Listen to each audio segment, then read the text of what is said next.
السلام علیکم.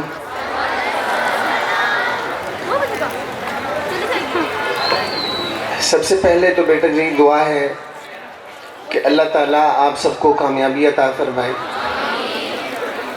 ہر بندے کا ایک خواب ہوتا ہے، ہر بندے کی ایک سوچ ہوتی ہے. ہر طالب علم، ہر انسان وہ یہ چاہتا ہے کہ دنیا میں کامیاب ہو جاؤں.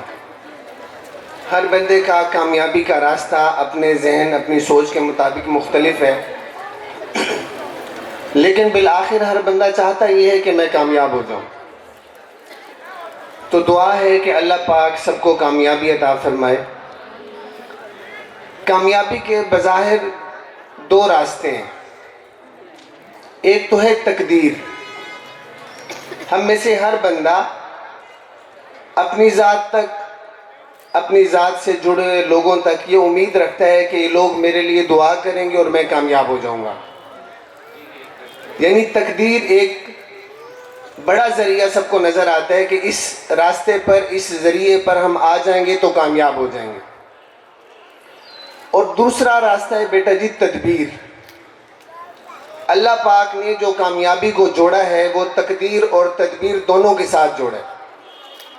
تقدیر تو اللہ کا قانون ہے، اللہ کی قدرت ہے، اور تدبیر وہ ہے جو ہم سب کر رہے ہیں، یہ تدبیر ہے. اس تدبیر کو اگر مسلمان اپنائے گا، کافر اپنائے گا، امیر اپنائے گا، غریب اپنائے گا، اللہ اس کو کامیابی دے گا. بس اوقات ایسا ہوتا ہے تدبیر ہماری بالکل ٹھیک ہوتی ہے، بندہ پھر بھی ناکام ہو جاتا ہے. یعنی تدبیر کے اعتبار سے اس کو جتنی محنت کرنا تھی اس نے کر لی، جو یاد کرنا تھا وہ بھی کر لیا، سارے راستے اختیار کرنے کے باوجود بندہ ناکام ہو گیا. یعنی تدبیر ساری کامیابی والی تھی اور نتیجہ یہ نکلا کہ بندہ ناکام ہو گیا. تو اس وقت کہا جا سکتا ہے کہ تدبیر فیل ہو گئی، تقدیر غالب آ گئی. اب بتانا یہ ہے کہ بس اوقات تقدیر غالب کیوں آ جاتی ہے. بچہ محنت بہت زیادہ کرتا ہے، اپنے اساتذہ سے بارہا کہتے جی دعا فرمائے میں کامیاب ہو جاؤں. محنت بھی ٹھیک ہے، اساتذہ کی دعائیں بھی شامل حال ہیں، اس کے باوجود بچہ ناکام ہو جاتا ہے. تو اس وقت تقدیر غالب آتی ہے.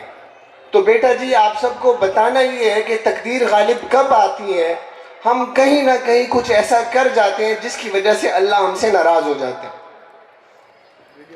اور آج کل ہم سے جو زیادہ ناراض ہیں جو لوگ، یعنی جن کی ناراضگی ہمیں دنیا میں بتا دیتی ہے، جن کا ناراض ہونا دنیا میں ہمیں بتا دیتے ہیں، ساری تدبیریں کامیابی والی، سارے راستے کامیابی والے، اچھا سسٹم اللہ پاک نے دے دیا، اچھے استاد دے دیے، اچھا انوائرمنٹ دے دیا، سب کچھ اچھا مل گیا، بچہ پھر بھی ناکام.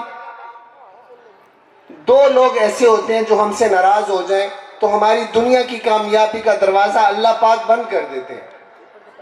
ان میں سب سے پہلے ہمارے والدین.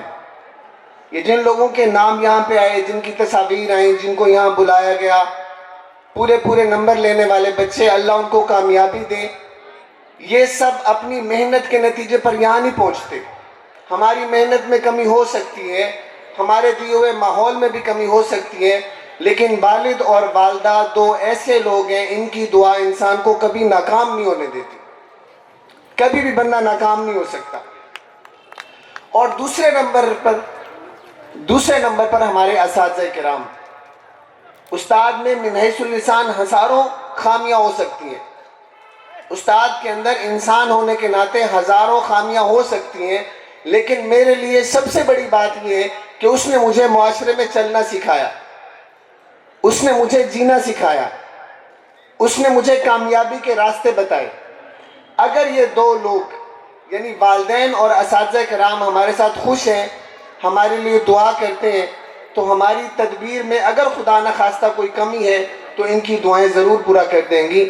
تو آپ سب سے درخواست یہ ہے کہ اپنے والدین کی صحیح معنوں میں خدمت کریں، اپنے والدین سے دعائیں لیں، دعائیں مانگیں نہیں. اور دوسری بات، اپنے اساتذہ سے دعائیں لینے والا سلسلہ جو ہے اس کو مضبوط کریں. ایک ہے دعا مانگنا اور ایک ہے دعا لینا. مانگتی ساری دنیا ہے، لیتا کوئی ہے. دعا لیتا وہ ہے جو حقدار ہوتا ہے اس بات کا. ایک شعر آپ کو سنا کے اجازت چاہتا ہوں. تیری جبیں پہ 1000 سجدوں کے نشان پڑے تو کیا؟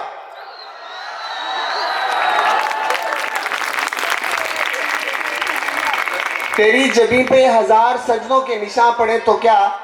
ایک ہی سجدہ ایسا کر زمین پر نشان رہے۔ اللہ ہم سب کو کامیابی دے۔